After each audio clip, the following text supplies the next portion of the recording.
Aí estaba o meu xefe, tirado sobre o seu sillón ergonómico, os ollos abertos e sen vida, e a mandíbula desencaixada. Xamais imaginei que me sentiría tan ben como un cadáver.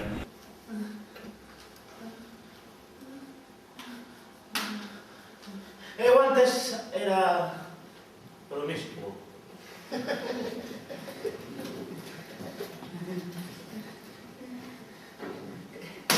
Cando digo que era promiscuo, quero decir que non sei con canta xente estive. Foi moita. Pero non me lembro de moitas caras, nin tampouco de moitos nomes, porque son moi malo para os nomes, son moi malo para os nomes,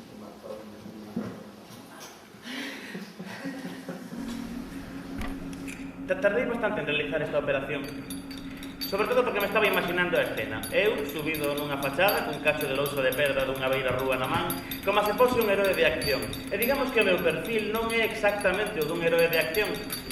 Tal vez o espectáculo fose bastante lamentable, pero como non había ninguén mirando, nin xulgando, non me importou.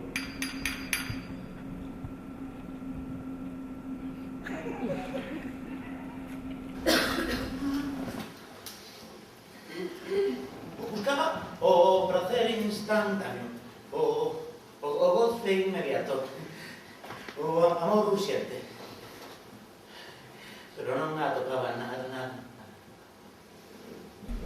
O que pasa é que logo pensei que, xa que eu era o único ser vivo que merecera sobrevivir a apocalipse, pode que fose un pouquiño ruín alegrarme da desgraza da humanidade, por moito que a humanidade desde o seu nacemento se dirixise cara a súa autodestrucción, tanto física, como ética, como estética, empregando para isto unha enorme variedade de recursos: escravitude, guerra, capitalismo, música electrolatina.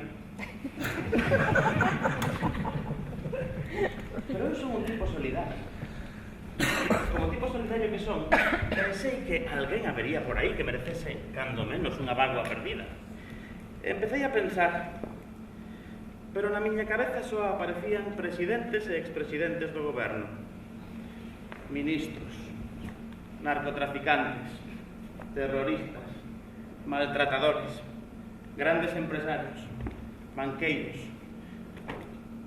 monarcas e os seus descendentes, xerarcas eclesiásticos e caraña deste tipo.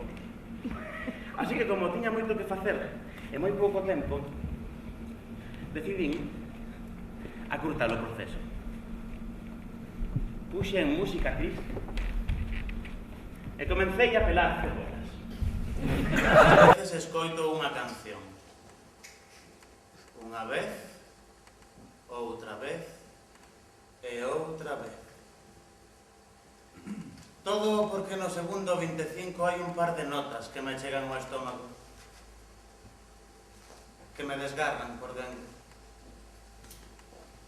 Nestes casos, alá polo segundo 33, superado xa o éxtase do sufrimento, volvo poñer o contador a cero.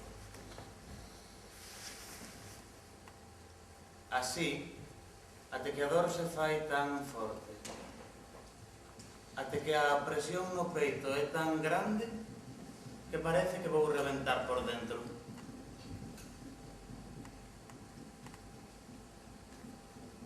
Nunca quixestes, simplemente, deixar de ser. O despertador, o reloxo despertador da mesiña da noite parpadeaba e marcaba as 88 e 88. Mirei o meu reloxo e estaba parado nas 3:15.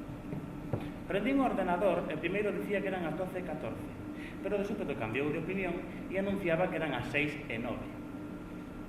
O móvil nin a hora me daba. Arrimeime asomeime a fiestra e as rúas estaban baleiras e molladas e unha mesta capa de néboa o cubría todo como de costume, polo tanto era bastante complicado adiviñar que hora era. Así que decidí dirixirme ao concello, á Praza Maior, E cando cheguei ali, estive un bo rato mirando o reloxo da Casa do Concello e nese bo rato que estive mirando o reloxo da Casa do Concello non se moveron nin agulla horaria nin o minuteiro. Estaban parados marcando exactamente as 8:08. Eran demasiados datos contradictorios entre sí. Eran as 8:08, as 88:88, as 12:14, as 13:15, as 6:09. Así que era completamente imposible saber que hora era. E claro, eso angustioume un pouquinho.